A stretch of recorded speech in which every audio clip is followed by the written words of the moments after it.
성경 281페이지 고린도전서 14장 26절로 33절까지 말씀입니다.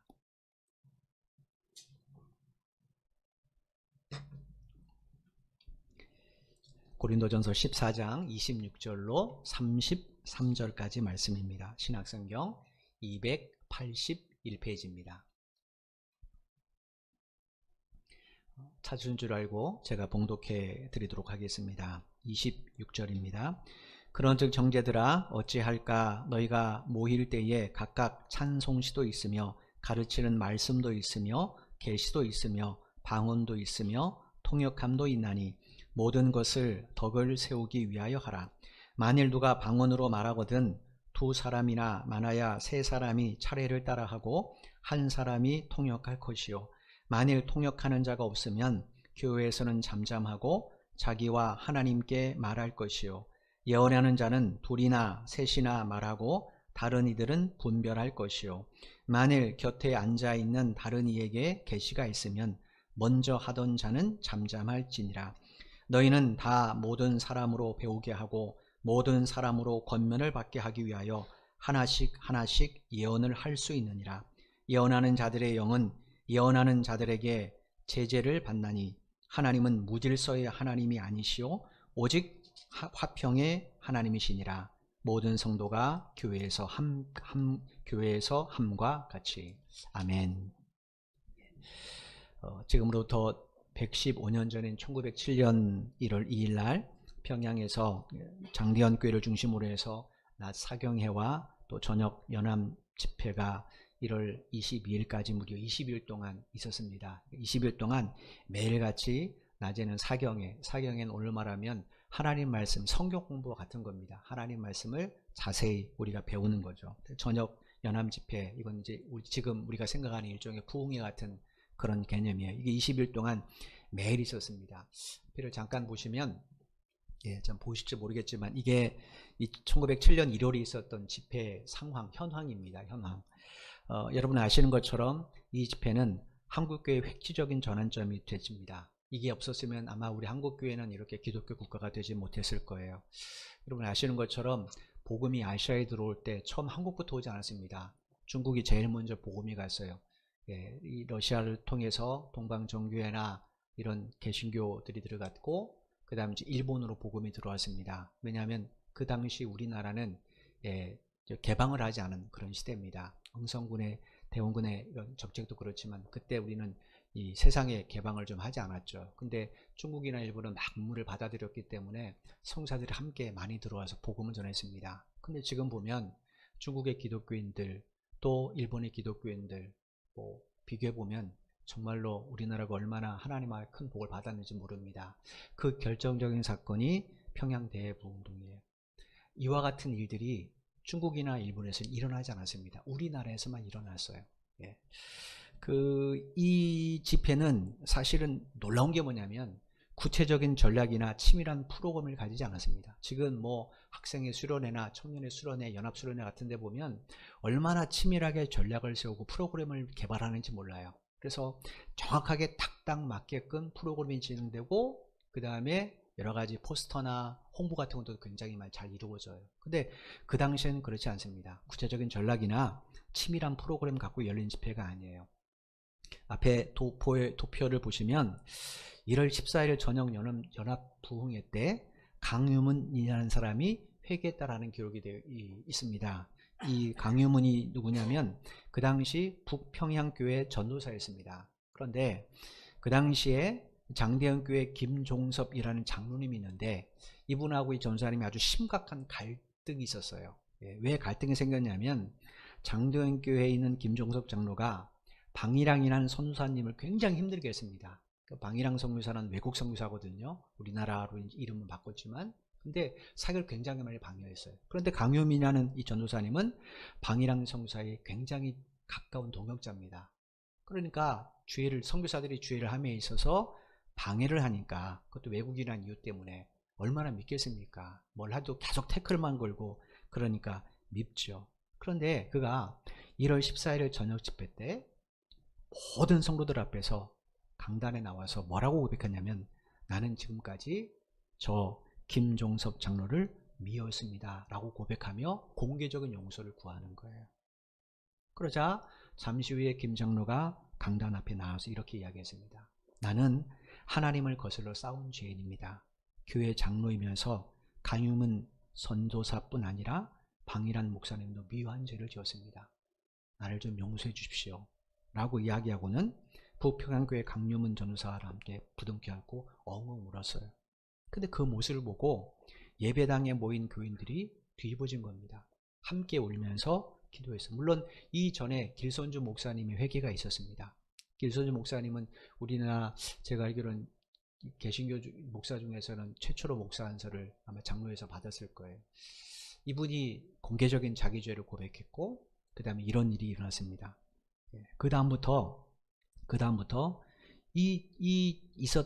후에 있었던 모든 집회의 핵심은 회개운동이었어요. 회개운동이 집회의 가장 중요한 시간이 된 겁니다.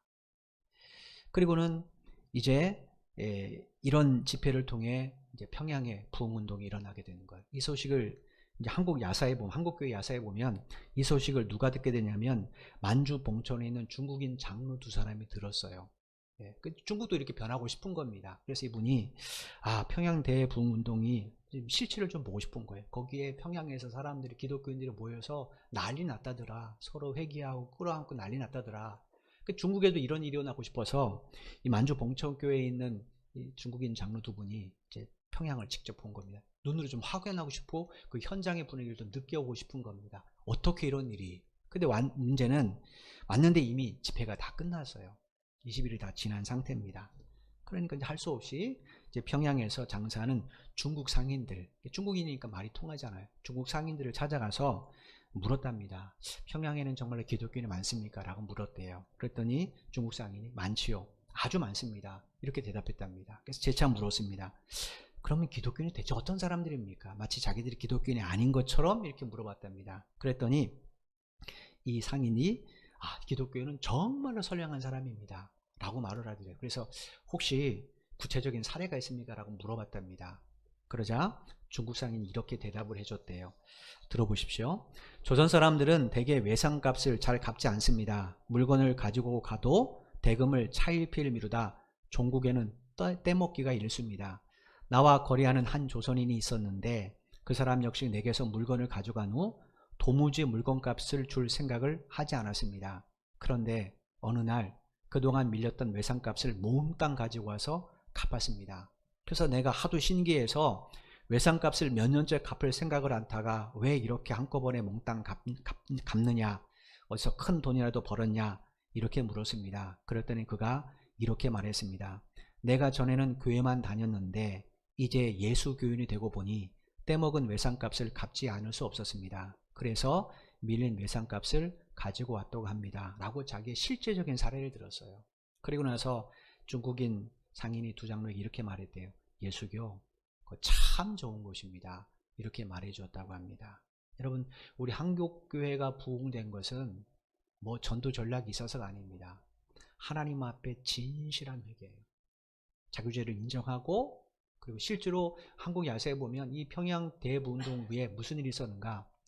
교인들이 자기가 미웠던 사람을 찾아가는 거예요. 가서 용서를 구하는 겁니다. 또 이 상인이 경험한 것처럼 뭐 남의 것을 사기쳤거나 훔쳤거나 비린 돈 있으면 가서 다 갚았답니다. 심지어 어떤 사람은 자기가 살인죄를 저질렀는데 아무도 모르는 완전 범죄예요. 근데 공개적으로 그걸 고백하고 스스로 경찰서에 가서 그 형을 다 살았다고 그래요. 여러분, 어떻게 이런 일이 일어나게 되는가? 요한복음 1장 14절에 보면 예수님을 가리켜서 뭐라고 설명했냐면 말씀이 육신이 되어 우리 가운데 거하신 분 이렇게 소개해서, 장로님도 그렇게 기도하셨잖아요. 여러분, 말씀이 육신이 되어 우리 가운데 거했다. 이게 무슨 이야기일까요? 예수님이 말씀이셨고 말씀이 곧 그분이셨다는 거예요. 평양 장기현교회에 있었던 부흥에 참석한 사람들의 삶이 왜 이렇게 바뀌었는가? 그건 말씀이신 예수님을 따르기 위해서 성경에 기록된 하나님 말씀을 그대로 수용하는 거예요. 너 도둑질하지 말라. 남의 이웃을 탐하지 말라. 이웃을 미워하지 말라. 이 말씀을 그대로 수용했던 겁니다. 그랬더니 어떻게 했습니까? 그들의 삶이 곧 말씀이 되었던 거예요. 그래서 그들의 개인의 삶도 바꿨지만 그들을 통해 그들이 하는 일터, 그리고 우리나라 사회, 그 평양 사회까지도 완전히 바뀌게 되었던 거예요. 이게 바로 교회의 덕을 세운다는 그런 의미입니다.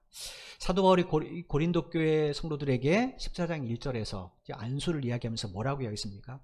사랑을 추구하며 신령한 것들을 사모하되 특별히 예언을 하려고 하라, 이렇게 권면했어요. 이유가 뭔가? 오직 말씀만이 우리 삶을 개혁해 줄 수 있기 때문에 그렇습니다. 말씀이 우리 육체 가운데 임하고 우리가 그 말씀을 적극적으로 수용해야 우리 삶이 달라지는 겁니다. 그게 그리스도인이에요. 그럴 때 사람들이 볼 때, 야, 저 사람 진짜 예수 믿는 사람이다, 이렇게 고백되어 주는 거예요. 여러분, 그럴 때 그 말씀은 우리의 한 개인의 삶뿐 아니라 우리가 함께 모이는 교회 공동체에도 큰 덕을 끼치게 되어 있어요. 오늘 본문 말씀은 바로 이런 내용으로 기록된 내용입니다. 오늘 본문 26절 말씀을 보겠습니다. 그런즉 형제들아 어찌할까? 너희가 모일 때에 각각 찬송시도 있으며 가르치는 말씀도 있으며 계시도 있으며 방언도 있으며 통역함도 있나니 모든 것을 덕을 세우기 위하여 하라. 하나님의 말씀을 통해 회심을 경험하게 된 성도들, 자기가 죄인인 걸 깨닫고 하나님, 내가 죄인입니다. 그런데 나 같은 자를 위해서 하나님께서 당신의 하나밖에 없는 아들 예수님을 십자가에 내어주셨군요. 예수님이 그 보혈 때문에 내가 사함받았습니다. 이걸 깨닫고 회심한 성도들이 제일 먼저 찾는 게 어디냐면 예배 장소입니다. 왜냐하면 하나님을 경배하고 싶어서, 그 하나님을 찬양하고 그 하나님을 경배하고 싶어서 예배 장소를 찾습니다. 26절에서 너희가 모일 때는 이런 예배를 말해요. 오늘 우리와 같은 공적인 예배를 말합니다.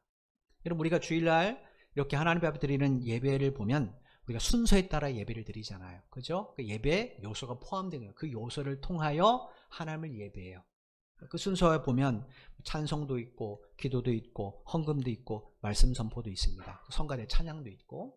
그런데 이 초대교회 당시에는 우리하고 조금 순서가 달랐던 것 같아요. 예배 들어간 요소가 다른 거죠. 여기 보니까 찬송시, 가르치는 말씀, 계시, 방언, 통역이라는 요소들이 들어있어요. 아마 이런 것이 아마 그 예배 순서에 포함됐던 것 같아요. 여러분, 2000년 전에 초대교회 성도들이 사용했던 찬송가는 지금 우리가 부르는 것처럼 곡조 있는 찬송이 아니에요.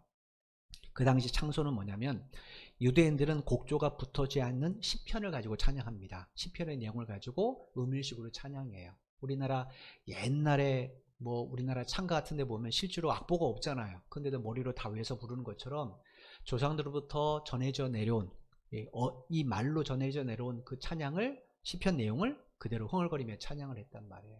초대교회 성도도 마찬가지예요. 그 당시에는 찬송가가 따로 없었습니다. 그래서 이렇게 시편을 가지고, 곡조 없는 시편이지만 그걸 가지고 함께 찬양을 했습니다. 그 다음에 가르치는 말씀도 있었다 그랬는데 이게 뭐냐면 사도들로부터 배운 하나님의 말씀을 말해요. 예. 여러분, 그 당시 고린도 교회 성도들의 입장에서는 바울과 아볼로와 개박에 배운 말씀이죠. 왜냐하면 그들이 목회했으니까 목회자를 통해 들은 말씀인 거죠. 그 말씀의 의미들을 이제 교회 지도자들이나 혹은 그 뒤에 이제 사역자들이 성도들에게 이렇게 전해 주었던 것 같아요. 그 다음에 계시라는 것이 있습니다. 이 계시는 하나님께서 위로부터 내려주시는 말씀을 말해요. 이거는 좀 우리가 지금까지 봤던 하나님의 맡은 말씀이라는 개념은 좀 다릅니다. 왜냐하면 그 당시에는 우리가 같은 성경책이 없었어요. 성경책이 없었으니까 하나님께서 어떻게 하는가, 하나님께서 이렇게 특별히 예언의 은사를 베풀어 주신 분들이 있어요. 그들에게 하나님께서 구약의 선지자들을 통해서 선지자들에게 직접 말씀을 주시고 그 말씀을 전하게 하신 것처럼 그 당시에도 예언의 은사를 받은 일부 성도들에게 성령께서 직접 말씀해 주시고 그 말씀을 전하게 하셨습니다. 그런 계시들이 있었어요. 그래서 반드시 옆에 누가 있어야 되냐면 통역하는 은사를 받은 사람이 있어야 됩니다. 왜냐하면 그 내용을 좀 설명해주고 해석해줘야 되잖아요. 그죠? 방언도 마찬가지입니다.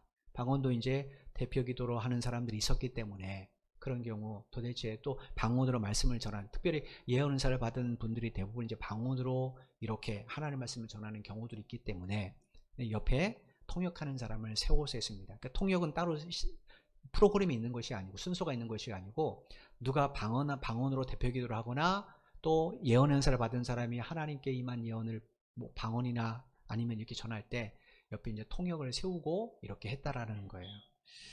여러분, 그런데 우리가 여기서 기억해야 될 건 뭐냐면, 하나님께서 왜 당신을 예배하기 위해서 모인 성도들에게 왜 굳이 이런 예배 요소들을 허락해 주셨냐라는 거예요.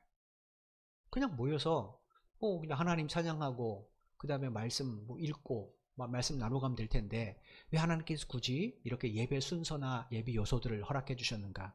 그거는 그 예배를 통하여 우리 신앙, 예배드리는 모든 자의 신앙을 견고케 하기 위함입니다. 제가 늘 자주 말씀드리지만, 예배는 여러분의 신앙의 바로미터예요. 내가 정말로 처음 초신자 때 생각해보시면, 내가 예수를 처음 믿고 나서 구원의 확신을 얻고 날 때 제일 기뻤던 게 뭐냐면 예배 장소에 있는 겁니다. 예배가 너무 좋은 거예요. 그런데 내 신앙이 점점 뒤로 후퇴하게 되면 어떻게 됩니까? 이제 예배 횟수도 줄어들고 예배 장소도 별로입니다. 에이, 뭐 예배를 꼭 드려야 돼? 이렇게 되는 거예요. 그 예배는 우리 신앙의 바로미터 같아요. 다른 말로 하면, 하나님은 예배를 통해 우리 신앙을 더 견고하게 세워주시는 거예요. 신앙을 견고하게 세워준다. 이거는 이제 고린도전서에는 특별히 교회의 덕을 세운다는 표현으로 했습니다. 제가 계속 말씀드렸지만, 고린도전서에서 덕을 세운다라는 이 원래의 의미는 교회를 세운다는 의미예요. 근데 교회가 뭡니까? 교회는 건물이 아닙니다. 그죠? 지금 우리가 예배를 드려요. 여기는 분명히 교회입니다. 근데 여러분이 없으면 이게 교회일 거 아닐까요? 이건 교회 아닙니다. 이건 교회 아니에요. 그냥 건물일 뿐입니다. 여러분이 있으므로 이 장소가 예배 장소, 교회 공동체가 되는 거예요. 그러니까 교회를 세운다는 건 뭡니까? 서로가 서로를 믿음으로 돌봄으로 서로가 서로를 세워주는 걸 의미하는 거예요. 그리고 공동체 안에 신앙이 성숙된 걸 의미하는 거죠. 그게 교회를 세운다는 거예요. 그러면 도대체 어떻게 해야 교회의 덕을 세울 수 있는가? 여기에 대해서 27절로 31절에서 사도 바울이 이렇게 권면을 했어요. 먼저 27절, 28절 말씀을 보겠습니다. 만일 누가 방언으로 말하거든 두 사람이나 많아야 세 사람이 차례를 따라하고 한 사람이 통역할 것이요, 만일 통역하는 자가 없으면 교회에서는 잠잠하고 자기와 하나님께 말할 것이요. 여러분, 우리가 이 고린도전서 14장을 읽으면서 사람들이 많이 어려워해요. 14장을. 왜냐하면 이게 지금 우리 현실하고 좀 동떨어지잖아요. 그죠? 지금 우리가 방언으로 대표기도하는 사람이 있는 것도 아니고, 방언으로 예언한 사람도 아니고, 직통 계시 받았다고 예언한 사람이 있는 것도 아니고, 그러니까 14장은 그냥 역사적인 이야기를 우리가 지식적으로 듣는다고 생각할 겁니다. 그런데 오늘 말씀을 가만히 들어보시면 이거는 다른 시대의 이야기 아니라 모든 세대에 관한 이야기예요. 먼저 한번 보겠습니다. 우리가 지난 시간에 말씀드린 것처럼 고린도 성도들 사이에서 성령의 은사 때문에 다툼이 일어나고 분열이 생겼어요. 이유가 원인이 뭐였습니까? 성도들이 자기들이 받은 은사가 가장 우월한 은사라고 주장하기 시작하면서 그래요. 야, 내가 받은 은사가 제일 큰 은사야. 이렇게 목소리를 높여서 주장했어요. 특별히 어떤 사람이었습니까? 방언의 은사를 받은 사람이에요. 이유가 뭐냐면 초대교회 마가다락방에서 하나님께서 제일 첫 번째로 주신 은사가 뭐였습니까? 방언의 은사란 말이에요. 그들이 말하는 거죠. 야, 봐라, 우리 믿음의 선배들, 즉 부활하신 예수님께서 이제 마가다락방에서 약속하신 대로 성령을 베풀어 줬는데, 그때 성령께서 거기에 모인 성도들에게 제일 먼저 베푼 은사가 뭔가? 방언의 은사 아니냐. 그러니까 방언이 가장 우월한 은사라는 거예요. 즉 방언 받은 내가 가장 믿음이 좋다라는 거죠. 그래서 바울이 많은 예배의 요소를 먼저 설명하면서 그 중에 방언을 예시로 드는 겁니다. 왜냐하면 방언 때문에 이런 문제가 일어났기 때문에. 그래서 방언을 예시로 들어요. 뒤에 보면 이제 그와 비교해서 14장에서 계속 강조하는 것이 예언의 은사입니다. 이 두 개는 이제 비교해서 설명해 주는 거예요. 여러분, 방언으로 이야기할 때 바울이 뭐라고 말했냐면, 동시에 같이 하지 말고 차례로 순서를 따라 정해서 하고, 또 반드시 그 곁에는 누굴 세워두라고 말해요? 통역의 은사를 받은 사람을 세워두라, 이렇게 이야기했어요. 이거 뭐겠습니까? 방언의 은사를 받은 모든 성도들이 동시에 서로 자기가 받은 방언으로 경쟁하듯이 큰 소리로 기도하고 큰 소리로 하나님의 말씀이라고 선포하게 되면, 그러면 모든 성도들이 어떻게 했습니까? 혼란스러워지겠죠. 그러면 그 예배가 어떻게 하나님 받으신 예배가 되겠어요? 난장판이죠. 예를 들어서 제가 지금 여기에서 제가 받은 방언을 가지고 여러분에게 설교를 한다고 생각해 보십시오. 그럼 여러분 은혜를 받을 수 있겠습니까? 제가 전혀 여러분이 알아지 못하는 그런 언어로 이야기를 하는데 목사님이 맛이 갔나? 이렇게 생각하지 은혜 받은 사람 한 사람도 없죠. 그죠? 오히려 예배가 괴로울 겁니다. 뭔 얘기하는 거야? 그렇게 들겠죠. 그래서 바울이 통역하는 자가 없으면 방언을 하는 사람은 교회에서 잠잠하라는 거예요. 교회에서 잠잠하라 이 말은 뭐냐면 예배나 공적 모임을 가질 때를 말해요. 그때 대표기도 할 때 혹은 하나님 말씀을 전할 때 방언을 하지 말라는 거예요. 왜냐? 여러분 방언은 자기를 위함이지 다른 대상을 위함이 아니잖아요. 그죠? 제가 만약에 방언으로 설교하면 저는 좋겠죠. 근데 여러분 어떻습니까? 전혀 은혜를 못 받죠. 은사는 자기만을 위한 게 아니잖아요. 다른 성도들을, 즉 성도를 돌보게 하시기 위해서 내게 은사를 주셨죠. 그러면 내게 주신 은사는 누구를 위해 사용해야 됩니까? 성도를 위해 사용해야 되겠죠. 방언도 분명히 하나님과 더 깊은 교제를 나누기 위한 은사, 자기에게 유익이 되는 은사지만 그러나 공적인 모임에서 이 은사는 반드시 다른 성도들을 위해서 사용해야 됩니다. 지금 바울이 그 얘기를 하는 겁니다. 그러면서 29절로 31절에는 또 예언을 반대되는 예언의 입장을 이야기를 해요. 자, 29절로 31절 말씀 보겠습니다. 예언하는 자는 둘이나 셋이나 말하고 다른 이들은 분별할 것이요 만일 곁에 앉아있는 다른 이에게 계시가 있으면 먼저 하던 자는 잠잠할지니라. 너희는 다 모든 사람으로 배우게 하고 모든 사람으로 권면을 받게 하기 위하여 하나씩 예언할 수 있느니라. 방언에 반드시 통역이 필요한 것처럼 예언에도 반드시 필요한 것이 있다는 거예요. 그게 뭐냐면 분별하는 일입니다. 지금 1장에서 14장 1절에서 야 신령한 것들을 사모하되 특별히 뭐 하라고 힘쓰라고 그랬어요? 예언이죠. 그러면 예언을 할 때도 반드시 필요한 것이 있다는 거예요. 왜냐하면 다른 성도에게 덕이 되어야 되기 때문에. 그래서 교회에 덕을 세우기 위해서 하나님의 성령님께서 은사를 주신 거잖아요. 그게 뭔가 분별하는 일입니다. 이거 뭐냐면 그 사람이 하는 예언이 사도들이 가르쳐주는 하나님의 말씀이 아닐 수도 있기 때문에 그래요. 여기서 말하는 예언은 이제 제가 늘 말씀하는 하나님의 말씀을 맡은 자로서 말씀을 가르치고 말씀을 해석하는 거예요. 말하자면 저 같은 목회자죠. 저는 지금 성경에 기록된 말씀을 여러분에게 해석해주고 여러분이 이 말씀을 가지고 어떻게 살아야 되는지를 지금 가르쳐주잖아요. 그죠? 이런 입장을 말합니다. 조금 전에 말씀드린 것처럼 고린도 전서를 기록할 때 고린도 교회에는 신약 성경이 없었어요. 그럼 구약 성경은 있었는가? 구약 성경도 없었습니다. 왜냐? 그 당시에는 인쇄술이 발달하지 않아서 모든 것을 사람들이 손으로 기록했거든요. 그러니까 누군가 손으로 성경을 기록해야지 성경 한 권이 나오는데 문제는 아시는 것처럼 로마 시대 때는 나일강 주변에 자라는 수생생물인 파피루스 줄기를 압착시켜서 거기에 글을 썼단 말이에요. 두께가 만만치 않죠. 그러니 여러분 생각해 보십시오. 그러니 책 한 권의 분량이 얼마나 많겠습니까? 성경 66권을 한번 생각해 보십시오. 창세기만 해도 몇 장입니까? 그러니까 그 당시에는 고린도 성도들 가운데 구약 성경 전체를 가지고 있는 사람은 한 사람도 없습니다. 한 사람도 없었어요. 그렇다면 고린도 성도들이 맡은 하나님 말씀은 무언가? 그건 고린도에서 목회했던 바울이나 아볼로나 베드로 같은 사도들이 전해준 말씀이에요. 그들이 목회하면서 성도들에게 가르쳤던 말씀을 그들이 떠난 후에 지도자들이 이제 같이 나누고 가르쳤단 말이에요.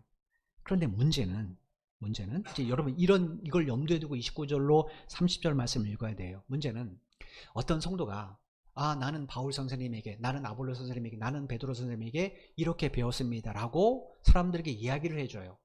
그런데 문제는 바울이 이 서신을 쓸 때 고린도 교회는 이 세 사람이 없었잖아요. 그러면 그 사람의 말이 진짜 바울 선생님이 가르쳐준 말인지 주님께서 사도 베드로를 통해서 고린도 성도들에게 가르쳐주신 말씀인지 진위 여부를 확인할 방법이 없잖아요. 그죠? 그게 그 사람의 개인적인 철학일 수도 있지 않겠습니까? 그러니까 성도들에게 뭐라고 이야기했는가? 누군가 하나님의 말씀이라고 전할 때 앉아있는 성도들은 그걸 분별할 줄 알아야 된다는 거. 지금 분별이 바로 이야기입니다. 그 사람의 개인적 철학인지 생각해 보십시오. 제가 지금 설교를 합니다. 설교를 하고 본문을 읽었어요. 이게 어려워요. 그래서 제가 이 본문을 읽고 이 중에 한 구절만 가지고 여러분에게 설교를 해요. 설명 안 하고. 여러분 은혜 받을 겁니다. 분명히. 거기에 또 제가 위트 있는 이야기나 뭐 유머스러운 이야기 포함하면 조시는 분 안 계실 거예요. 그런데 왜 제가 이렇게 구체적으로 한 절 한 절을 웬만하면 설교하려고 노력을 하는가? 그건 이것이 하나님께 저에게 맡겨준 말씀. 누구에게 전하라고? 여러분에게. 그럼 여러분은 뭐 해야 됩니까? 제가 전하는 이 내용이 진짜 성경에 기록된 이 내용하고 같은지를 분별할 줄 알아야 된다는 거예요. 그러니까 여러분들이 예배에 와서 기도할 내용이 뭡니까? 하나님, 오늘도 목사님이 설교를 전할 텐데 그 내용이 정말로 하나님이 무슨 의도로 저에게 말씀하시는지 깨달을 수 있도록 저에게 지혜를 주시고, 설교자로 하여금 그 말씀을 1.1획도 자기 철학을 넣지 않고 하나님 말씀 그대로 전하도록 도와달라고 기도하셔야 되겠죠. 바울이 지금 이걸 이야기하는 겁니다. 그 다음에 또 한 가지 이야기가 있는데, 그게 뭐냐면 제가 초두에 말씀드린 것처럼 성경이 없기 때문에, 또 바울이나 아보로나 베드로 같은 사도들이 없었기 때문에, 목회자가 없었기 때문에 하나님께서 이제 예언의 연사를 받은 몇몇 성도들에게 직접 하나님의 말씀을 전해 주실 때도 있어요. 그럼 그들이 이게 하나님의 말씀입니다, 지금 하나님의 말씀이 내게 임했습니다 하고 이야기를 하겠죠. 근데 문제는 그 내용이 그 사람의 개인적 철학인지 진짜 하나님 말씀이라면 사도들이 전해준 말씀과 충돌되면 안 되겠죠. 그죠?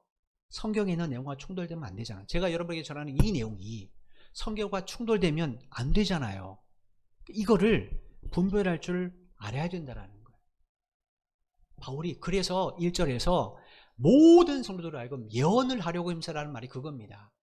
성경을 알아야 설교자가 하는 이 내용이 진짜 성경 말씀인지 확인할 수 있죠. 전혀 모른다면 어떻게 됩니까? 여러분, 이단에 빠진 사람들의 내용이 뭡니까? 성경을 잘 모르니까 가서 하다 보면 맞네 하고 빠져드는 거예요. 우리가 성경을 평소에 읽고 성경의 내용을 좀 그리워해야 우리가 설교를 들을 때 이게 지금 역사적 배경이 다르다 해도 그 내용이 맞아 하면서 옛날에 성경 말씀이 떠오르고 들었던 내용이 떠오르고 성경이 한 구절이 생각나서 연결이 되죠. 그래야 성경이 충돌되지 않죠.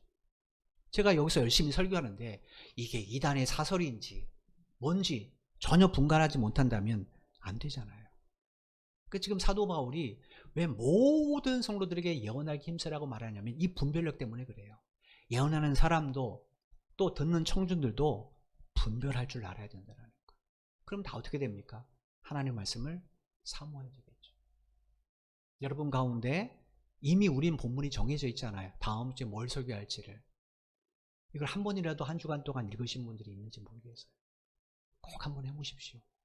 해보시고 성경 읽으면서 옆에다가 질문을 해보시는 거예요. 왜 하나님이 이렇게 말씀하셨지?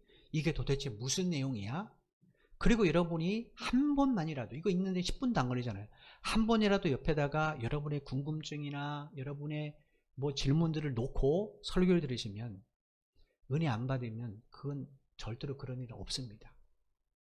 절대로 없습니다.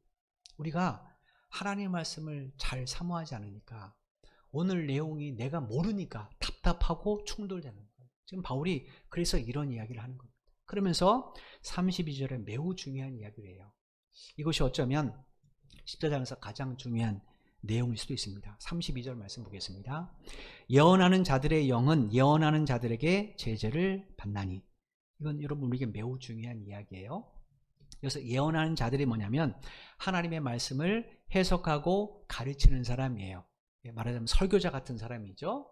그런 사람들의 영은, 제 영은 그 사람의 이성과 인격과 자의식에 제재를 받는다라는 거. 이게 무슨 말인가? 여기 32절에 우리말로 제재를 받는이라고 번역된 헬라어는 종속시키다, 복종시키다 이런 뜻이에요. 제가 하나님의 말씀을 해석하고 가르칠 때 저의 영은 저의 이성과 인격과 자의식에 복종한다라는 거예요.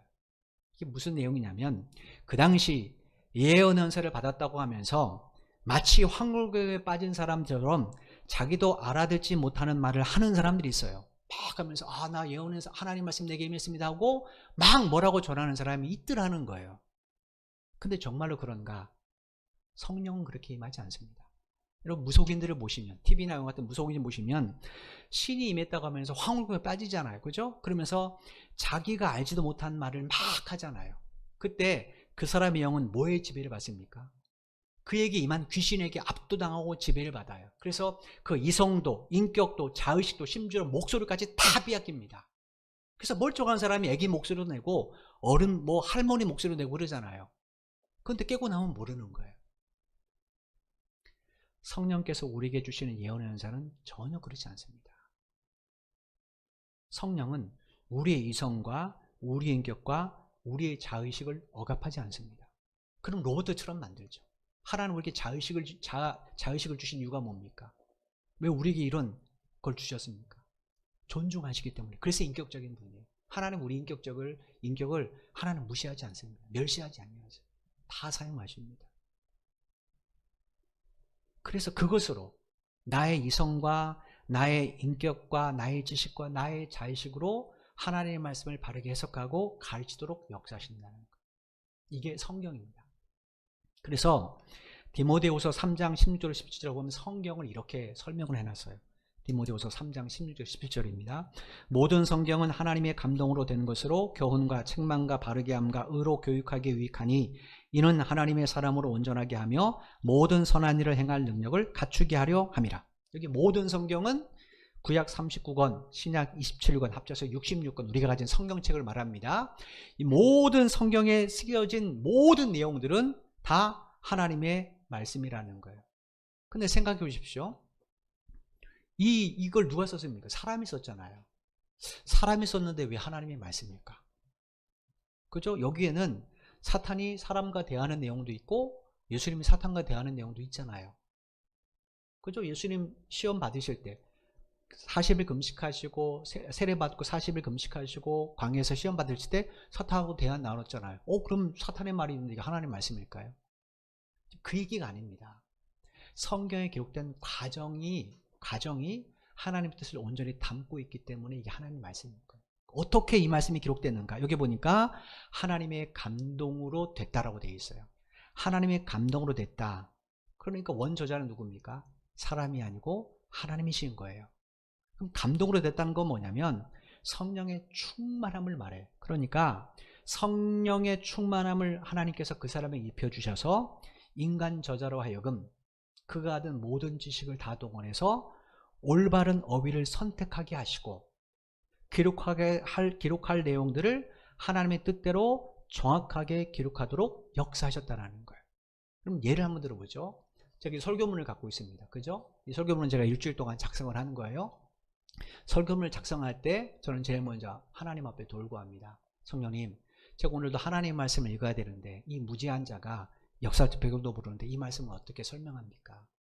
하나님 저에게 지혜를 주십시오. 기도하죠. 그러면 제가 오늘 여러분이 하는 모든 문장과 어휘들을 제가 몰랐지만 사실은 제가 아니라 성령님께서 저를 강하게 충만케 임재하셔서 저로 하여금 올바른 문장을 선택하도록 올바른 단어와 어휘를 선택하도록 또 세상에 얼마나 인터넷 보면 얼마나 많은 자료가 있습니까? 기독교사님 가도 자료들이 많습니다. 그 중에 무엇이 올바른지 무엇이 올바르지 않은지 이걸 구별하게 하셔서 어떤 내용이 성경과 충돌되는지 아니면 어떤 내용이 성경 내용을 그대로 해석하는지 주석들 가운데 이걸 바르게 선별하게 하셔서 저로 이 설교문을 작성하게 하시고 저는 여러분에게 지금 말씀을 전하는 거예요. 그죠? 성경이 이렇게 기록됐다는 거예요. 그러니까 성경은 하나님의 뜻을 온전히 담고 있습니다. 그 하나님은 인간 저자를 통하여 이 성경을 기록하게 하실 때 그 사람의 지식, 그 사람의 이성, 그 사람의 경험, 그 사람의 인격 전혀 배지 않습니다. 다 사용하셨어요. 그래서 복음서는 네 권이지 않습니까? 마태, 마가, 누가, 요한. 내용이 뭡니까? 예수님이 출생부터 예수님이 십자가에 죽으시고 부활하시고 승천하시기까지의 역사예요. 굳이 4개가 필요합니까? 하나면 되지? 그죠? 그런데 이 내보험서를 가만히 보시면 똑같은 사건이지만 조금씩 내용이 달라요. 어떤 사람은 그 내용을 처음부터 끝까지 자세히 기록한 보험서 기자가 있는가 하면 마가복음 같은 경우는 요약본입니다. 좀 요약을 해놨어요, 내용들을. 또 요한복음은 순서가 좀 다릅니다. 다른 보험서와 달리. 순서가 다르고 강조점도 달라요. 또 예수님이 오늘 이걸 하셨는데 어디 보면 그 내용이 빠진 내용도 있어요. 이유가 뭡니까? 성령께서 그 사람을 통하여 그 내용을 기록하게 하시는 거예요. 그래서 마태복음도 필요하고 마가복음도 필요하고 누가복음도 필요하고 요한복음도 다 필요합니다. 이 네 복음서를 다 합쳤을 때 우리는 온전한 예수님의 생애를 알 수 있어요. 구약성경도 한번 생각해 보십시오. 구약성경에 열왕기서가 있고 열왕기하가 있고 역대상, 역대하가 있습니다. 열왕기서나 역대기서는 내용이 다 똑같습니다. 왕들의 역사예요. 굉장히 많은 곳이 중복이 됩니다. 그런데 자세히 읽어보시면 강조점은 전혀 다릅니다. 열왕기서 같은 경우는 다윗의 죄를 아주 실체적으로 신랄하게 고백합니다. 역대기서는 다윗이 간음한 죄인이 없습니다. 전혀 강조점이 달라요. 이거 뭡니까? 하나님께서 그 사람을 감동하셔서 그 사람으로 그 내용들을 기록하도록 그 사람이 갖고 있는 지식, 이성, 자의식 다 사용하셨기 때문에 그래요. 자, 이 이야기를 지금 바울이 왜 들려줄까요? 이게 우리가 들어야 될 내용입니다. 왜 들려줄까요? 그러려면 하나님의 말씀을 바르게 해석하고 바르게 전하려면 반드시 해야 될 일이 있다는 겁니다. 그게 뭔가? 자기 통제. 나를 통제하지 않으면 하나님의 뜻을 바르게 알 수가 없습니다. 지금 고린도 교회에 왜 문제가 생겼습니까? 은사 받은 사람이 자기를 통제하지 않았어요. 은사를 받았으면 나를 통제하고 은사를 주신 그분의 뜻을 따라야 되는데 아무도 자기를 통제하지 않고 자기를 드러내는 거예요. 그래서 충돌되는 건 아닙니까? 갈라디아서 5장에 보면 사도 바울이 우리에게 성령의 열매에 대해서 설명해 줍니다. 근데 그 열매들의 내용을 가만히 보시면요, 절제가 맨 마지막에 기록되어 있어요. 갈라디아서 5장 22절 23절 말씀입니다. 오직 성령의 열매는 사랑과 희락과 화평과 오래 참음과 자비와 양선과 충성과 온유와 절제니 이와 같은 것을 금지할 법이 없느니라. 여러분, 지금 사도 바울이 사랑으로 시작해서 절제로 끝났습니다. 자, 이거를 한번 세워보십시오. 사랑이 맨 위에 있습니다. 절제가 맨 밑에 있어요. 자, 이거를 과일나무를 한번 생각해 보십시오. 여러분, 나무의 뿌리가 어디 있습니까? 땅 속에 있죠. 그러면 농부가 이 과일나무를 통해 열매를 얻으려면 어디에다가 물과 영양분을 공급합니까? 땅 속에 있는 뿌리입니다. 그죠? 그럼 그 뿌리가 그걸 가지고 뿌리 자기만 위해서 먹습니까? 아니죠. 뿌리는 철저하게 자기를 절제하고 통제합니다. 그리고 어떻게 합니까? 다 위로 올려보내요. 위로 올려보내요. 그래서 맺게 되는 가장 큰 열매가 사랑인 거예요. 이건 그리스도인이 성숙될 때만 맺어진 열매죠. 그럼 생각해 보십시오. 왜 바울이 이야기하는가? 자기 절제가 없는 성령의 열매는 자칫 인간의 열매로 변질되니까 그래요. 방언의 은사를 받았습니다. 자기 절제하지 못하니까 이 방언이 누구 거가 되는 거예요? 자기 거가 되는 거예요. 근데 이거 누구 겁니까? 성령님 거죠. 여러분에게 하나님의 시간도 주시고 재능도 주시고 물질도 주셨고 건강도 주셨어요.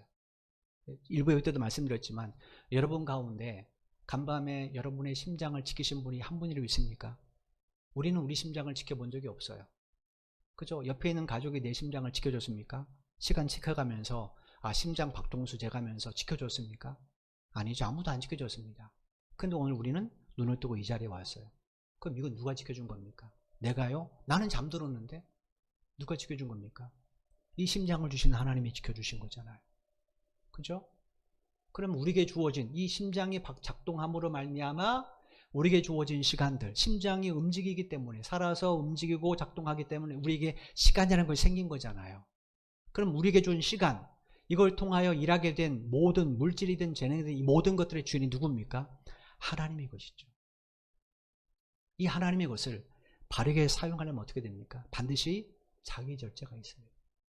절제하지 못하면 그럼 어떻게 됩니까? 그건 내 것이 되는 거예요. 그래서 내 시간, 내 물질, 내 재능이 되는 겁니다. 지금 고린도 교회 바로 이야기하는 겁니다. 생각해 보십시오. 고린도 교회 성도들은 다 어디에 뿌리를 뒀습니까? 성령의 뿌리를 뒀어요. 증거가 뭐예요? 다 성령 은사를 받았잖아요. 여기 계신 분 가운데 성령님께 뿌리를 두지 않은 분은 한 분도 안 계십니다. 왜냐? 로마서에 말씀하시기를 그 사람 안에 그리스도의 영, 성령님이 계시지 않으면 그는 그리스도인이 아니라고 말했어요. 여러분은 다 성령의 뿌리를 내리신 분이에요. 고린도 교회 성도들 그걸 어떻게 확인할 수 있는가? 다 은사를 받았어요. 은사는 성령이 주시는 거니까 당연히 은사를 받았다는 것은 성령의 뿌리를 뒀다는 거예요. 그런데 그들이 아이러니하게도 은사 때문에 다투고 그것 때문에 분쟁이 생겼어요. 왜 이런 일이 생겼는가? 자기 통제력을 상실해버렸기 때문에 그래요. 그래서 자기가 받은 은사가 자기 것인 양 자랑하고 우월하고 다른 사람을 깎아내리기 시작한 거예요. 30에서 바울이 이걸 이야기하는 겁니다. 성령이 충만한 사람일수록 어떻게 된다는 거예요? 자기를 절제하고 통제할 수 있어야 된다는 거예요. 이유가 뭔가? 그건 하나님이 질서와 화평의 하나님이시기 때문에 그래요. 33절 보겠습니다. 하나님은 무질서의 하나님이 아니시요 오직 화평의 하나님이시니라. 모든 성도가 교회에서 함과 같이. 여기서 우리말로 화평이라는 이 헬라어는 질서와 조화를 이루는 상태를 의미합니다. 하나님이 어떤 분인가? 하나님은 모든 성도들이 질서와 조화를 이루는 교회를 세워가는 일에 하나 되기를 원하시는 분이라는 거예요. 여러분, 이 세상을 창조하셨어요. 하나님이. 창조 전에 이 세상이 어땠습니까? 혼돈과 흑암이 가득했습니다. 혼돈, 질서가 완전 없고 흑암, 조화가 없다라는 거예요. 그래서 어떻게 됐어요? 하나님이 질서와 조화를 만들어내신 것이 세상이 창조됐잖아요. 그래서 우리가 지금 계절의 변화, 이거 사람이 만든 건 아니잖아요. 우리의 의지에 의해서 계절이 변합니까? 아니죠. 하나님이 이미 질서를 만들었기 때문에 질서에 따라서 달이 되면 계절이 변해요. 계절이 변해요. 우리가 추워서 벌벌 떠는 게 몇 달 안 되잖아요. 그런데 지금은 이제 점점 반팔을 입어갑니다. 그리고 조화롭게 자연이 다시 꽃을 피우고 열매를 맺어요. 하나님은 질서와 화평의 하나님이시라는 거예요. 그럼 우리도 어떻게 됩니까? 우리도 나를 통제함으로 서로 돌아보고 서로 질서와 조화를 이루는 하나가 되어야 되겠죠. 바울이 바로 이 이야기를 지금 스타장에서 하는 겁니다. 스타장에서 하는 거예요. 그럴 때만이 13장에서 말했던 그 사랑이 이 고린도 교회 안에 온전해지기 때문에 그렇습니다. 저와 여러분이 맺어야 될, 이 교회를 통해 맺어야 될 최고의 열매는 사랑입니다. 우리 열매가 절제의 뿌리부터 시작을 해야 점점 자라서 사랑의 열매까지 맺을 수 있습니다. 그렇지 않고 우리의 뿌리가 나만을 위해서 작동한다면 우리의 삶에는, 우리의 공동체에는 절대로 온유와 이런 열매들이 맺어질 수가 없는 거예요. 바울이 지금 강조하는 게 뭡니까? 자기 통제력, 자기 절제에 힘쓰라는 거예요. 어디 앞에서요? 하나님의 말씀 앞에. 그럴 때 우리의 삶이 변화되어지고 그다음 우리의 신앙도 변화되게 되고 우리를 통하여 우리가 밟는 모든 삶의 현장이 변화되는 겁니다. 제가 서두에 말씀드렸던 1907년에 평양 장대현 교회 생각해 보십시오. 그들이 은사를 받았습니다. 은혜를 받았어요. 그리고 그들이 한 게 뭡니까? 자기 통제였어요. 자기 절제였어요. 이전까지는 이게 무슨 죄야? 능력 있으면 떼어먹어야지. 뭐 돈을 이렇게 하다 다 그런 거야. 사업이 다 그런 거야. 그렇게 떼어먹었단 말이에요. 그런데 말씀을 듣고 보니까 그렇게 못하겠더라는 거예요. 그래서 자기를 통제하고 지금 당장 나도 먹고 살기 힘들지만 이건 내 것이 아니라 남의 것이라는 사실을 인정하고 가서 그걸 돌려주었던 거예요.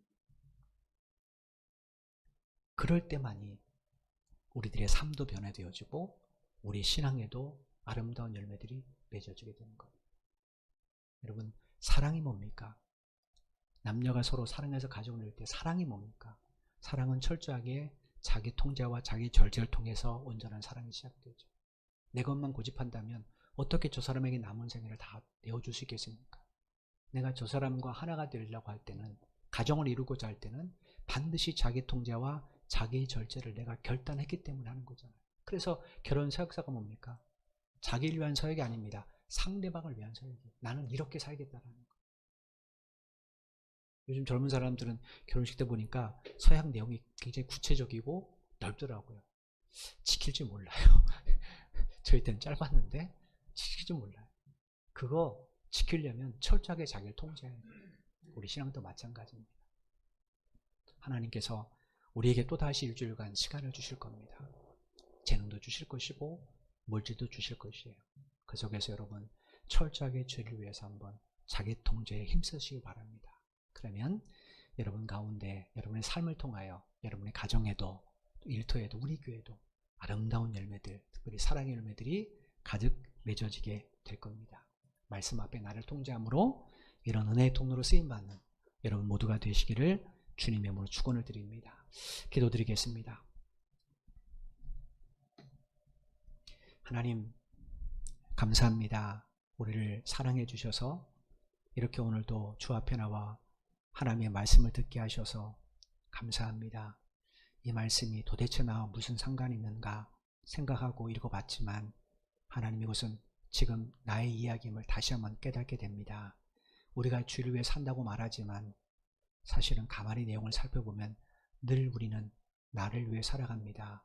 내가 좋은 것, 내가 보기에 유익된 것, 내가 보기에 아름다운 것, 그것만 추구했지 주님이 무엇을 원하신가는 우리가 잊고 살 때가 참 많이 있었습니다.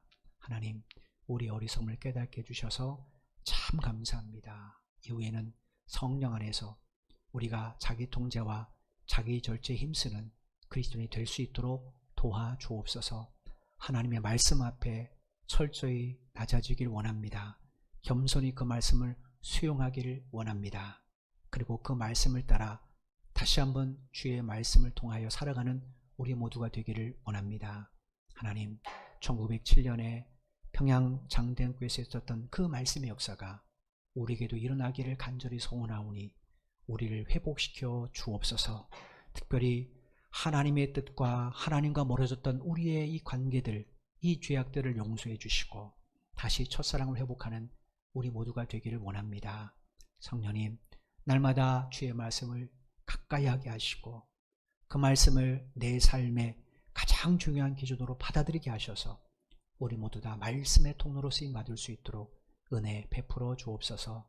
그럴 때 우리의 기도를 통하여 우리의 삶을 통하여 하나님은 더 큰 역사를 우리의 삶의 현장에 이 나라 위에 임하게 하실 줄로 믿습니다. 이런 말씀의 도구로 은혜의 통로로 다 쓰임받는 우리 모든 성도들이 되도록 은혜를 베풀어 주옵소서. 예수님의 이름으로 기도드리옵나이다. 아멘. 우리 다 같이 이제는 교회의 머리가 되신 우리 주 예수 그리스도의 크신 은혜와 독생자 예수 그리스도를 십자가에 내어 주시기까지 우리를 사랑하신 아버지 하나님의 만극하신 사랑하심과 우리 속에 내주하셔서 감화, 감동, 교통 충만케 하시는 성령의 역사하심이 오늘 말씀을 마음에 깊이 새기면서 자기 통제와 자기 절제를 통하여 하나님의 말씀을 따라 사는 일에 힘쓰길 원하는 우리 사랑하는 모든 믿음의 형제 자매들의 발걸음 위에와 저들의 가정과 저들의 직장과 사업 위에 이 나라 이민족과 우리 선교 제일교회 위에 지금부터 영원토록 함께 하시기를 간절히 축원하옵나이다. 아멘.